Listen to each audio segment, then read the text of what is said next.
she was already gone. And the man sent to find out what happened to her had never once worked a homicide. Not one homicide. Not one. And by the time anyone noticed, evidence was already gone. Nancy Guthrie's family is still waiting for answers. This is why. Before we go further, if you've ever trusted the system to do right by someone you love, stay with me. Because this case is about what happens when that trust is misplaced. Nancy had a coffee order she'd never changed in 11 years. Same cafe. Same seat by the window. She didn't have to say a word when she walked in. They already knew. That's the kind of person she was, someone who found something good and held onto it. Someone whose presence became part of the rhythm of other people's days. Her mornings had a shape to them. The same route. The same sounds. The same small rituals that turn a day into a life. She wasn't bracing for anything. She wasn't watching the door. She had built something quiet and steady, and she trusted it, the way you only trust something that has never once let you down. That's what safety feels like when you've had it long enough. You stop noticing it. The people closest to Nancy will tell you the same thing, almost word for word. She was the one who showed up. Not just for the big moments, the birthdays, the celebrations. She showed up for the hard conversations nobody else wanted to have. She showed up on quiet Tuesdays when there was no occasion, no reason, just someone who needed another person in the room. That was Nancy. She had things ahead of her. Not extraordinary things. Not headlines or milestones anyone would write about. Just plans. The kind that fill the pages of an ordinary life and make the whole thing feel worth it. A trip she'd been putting off. A conversation she'd been meaning to have. The quiet anticipation of a life still in motion. And then, one day, it wasn't. When Nancy was found, nothing about it felt right. Not the circumstances. Not the timeline. Not the way the scene looked to the people who got there first. There was no clean explanation. No obvious answer that made the pieces fit. Just a feeling, shared by more than one person at that scene, that something about this wasn't what it appeared to be. That feeling mattered. What happened next is why we're here. Here's something most people don't think about until it's too late. In those first hours after a death, evidence is a living thing. It breathes. It moves. It disappears. A footprint. A timestamp. A witness's uncontaminated memory. These things exist fully in the first hour and they begin dying the moment no one is protecting them. Every minute that passes without the right eyes on a scene is a minute the truth gets harder to reach. Not impossible, harder. And in investigation work, harder has a cost. That cost is measured later, in courtrooms, in cold cases, in families who never get a straight answer. In Nancy's case, the wrong eyes were on it from the start. Most people following this case found out too late that those early hours were already compromised. Subscribe now, we're not letting that happen here. I want to be careful here. Because this part is easy to get wrong. This isn't about one man. It's not about pointing at a single person and making them carry the full weight of what went wrong. That would be too simple, and it would let the real problem off the hook entirely. This is about what happens inside a department when it is stretched so thin that shortcuts stop feeling like shortcuts. They start feeling like the only option. A name goes on a file. Not because that person is ready. Not because they've been trained for this specific weight. But because they are available. Because the case needs a body and there is a body to assign. That's how it works. And that's how cases like Nancy's begin to unravel before anyone has noticed they've started.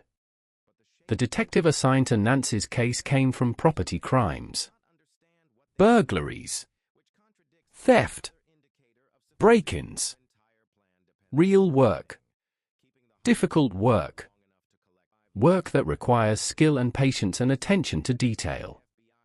But a completely different clock. In property crime, time is a factor. In homicide, time is everything. The first 48 hours aren't a best practice or a department guideline. They are the window. The only window. Miss it, and you are not working the same case anymore. You are working what's left of it. The evidence degrades. The witnesses' memories begin to merge and shift. The scene, already processed, gives back less and less with every passing hour. That window doesn't reopen. He didn't know that. Not the way you need to know it when someone's life, and someone's death, depends on every single call you make in the next 2 days. There's a difference between knowing something and knowing it the way your body knows it. The way experience burns it into you. He hadn't been there before. Not for this. Not for what this required. And here's what I want to ask you. Have you ever had to rely on someone who wasn't ready for what they were handed? Someone who was trying, genuinely trying, but didn't have what the moment needed. Hold that feeling. Because Nancy's family was living inside it. And they didn't even know it yet. Let's go through what actually happened. Not in the abstract. Beat by beat. The first thing that should have happened, before almost anything else, was separating the witnesses. Immediately. Before they spoke to each other. Before they had the chance to compare what they saw, align their accounts, fill in each other's gaps. Every detective with homicide experience knows this. It is not an advanced technique. It is one of the first things you learn because shared accounts corrupt individual memory. What one person remembers becomes what everyone remembers. The details blur. The inconsistencies, the ones that matter, disappear into a consensus version of events that may have nothing to do with the truth. It didn't happen. The witnesses were not separated. Their accounts had time to bleed into each other. And what was lost in that window cannot be recovered. Then there was the physical evidence. And this is where I need you to stay with me, because this part is harder to explain and easier to dismiss. Don't dismiss it.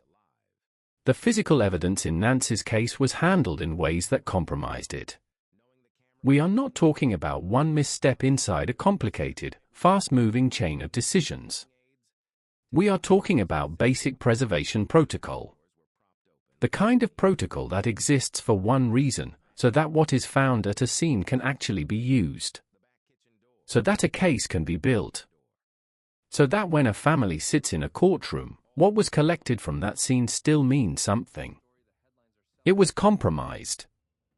Exactly what was compromised, and exactly what that cost the case, that's coming. But understand this now, what was lost in that room cannot be put back. And then, the timeline. The single most important framework in any unexplained death. Who was where? When? In what order? What is possible and what isn't? The timeline is the architecture of the entire investigation.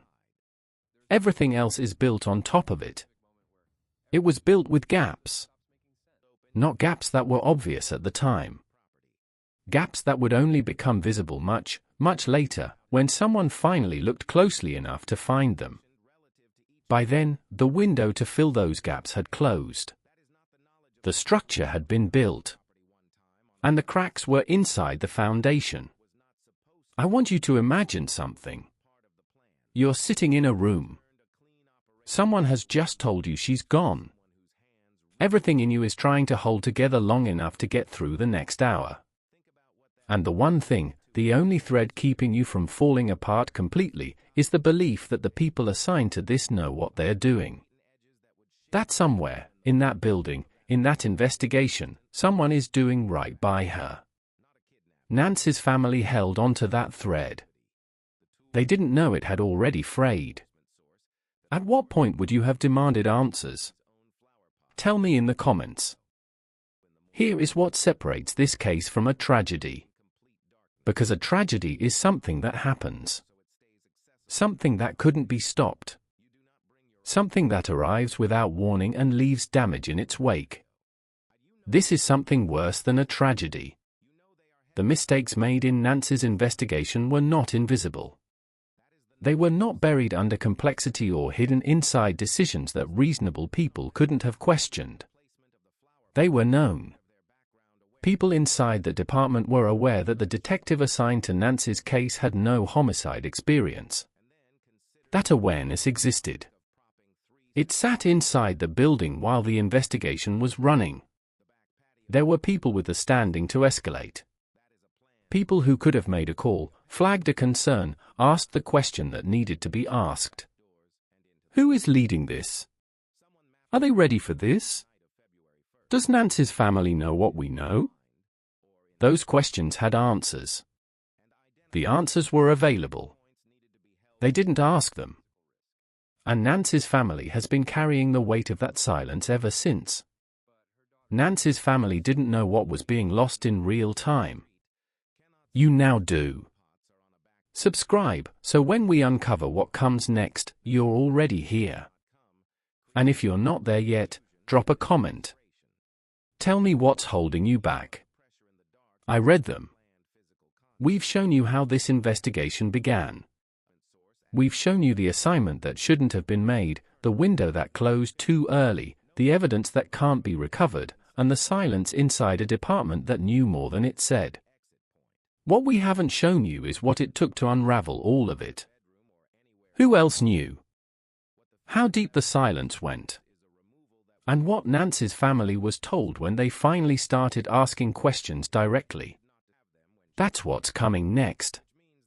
This channel exists for one reason. Cases like Nancy's.